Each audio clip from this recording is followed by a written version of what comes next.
ఇది బట్టల స్టాండ్ ఇడిచిన ఈడ వేసుకుంటాం, ఇంకోసారి వేసుకొని వాషింగ్ మిషన్లో వేస్తాం. మేము మస్తు కన్ఫ్యూజ్ వాళ్ళం. బట్టలు ఖరాబ్ అయిపోతాయి కాబట్టి ఏ డ్రెస్ అయినా 2 times, అంటే అది వాడిన పద్ధతిని బట్టి. బయట కోయడం చెమటలు వచ్చినాయంటే వాషింగ్ మిషన్కి పోతుంది. ఏదో అప్పుడు మనం ఇట్లా వేసుకున్నాం చిన్నగా అంటే ఇడికి వస్తుంది, దీన్ని ఇంకోసారి వేసుకోవచ్చు అనమాట. ఇదంతా చూసిరా, ఈ నుంచి నువ్వు నిలబడాలి, అటుపో గంగుల్, ఇదే నా సామ్రాజ్యం, పో పో పో. ఈ నుంచి ఈడు దాకా మొత్తం కబోర్డే.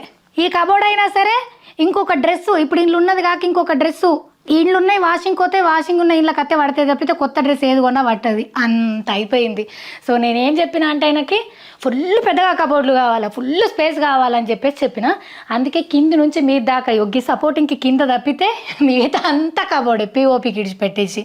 సో ఎక్కడి నుంచి మొదలెడదాం, ఇక్కడ నుంచి మొదలెడదాం. సో అగో లైట్ వచ్చింది, పెట్టించడం లైట్ ఇది.